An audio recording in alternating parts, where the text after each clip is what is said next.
তোমরা তো সবাই ভালো করে জানো আমি নতুন নতুন বিয়ে করেছি। তো আজকে আমার মনটা অনেক ফুরফুরা। তোমাদেরকে আজকে সহজ সহজ প্রশ্ন ধরবো, তোমরা ঠিকঠাক উত্তর দিও, ঠিক আছে?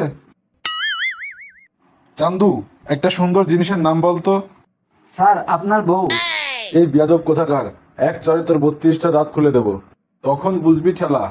কেন স্যার, সেদিন আপনিই তো বললেন আপনার বউ নাকি অনেক সুন্দর। আচ্ছা ঠিক আছে, এবার বলতো তোর পছন্দ কি? স্যার আপনার বউ। কি বললি বিয়াদব? তুই তো দেখছি অনেক ফাজিল হয়ে গেছিস। না মানে স্যার, আপনি সেদিন নিজেই তো বললেন আপনার বউকে কেউ অপছন্দ করতেই পারবে না, তাই আপনার বউ আমার সেই পছন্দ।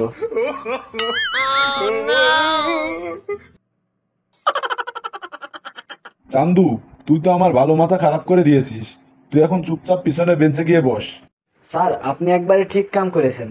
আচ্ছা মামলু, তুই এবার বিয়ে নিয়ে কয়েকটি লাইন বলতো। স্যার বিয়ে এমন একটি জিনিস, যে বিয়ে করে সেও পস্তায়, যে বিয়ে করে না সেও পস্তায়, এবং কি বিয়ের দাওয়াত মিস করা মানুষটাও পস্তায়।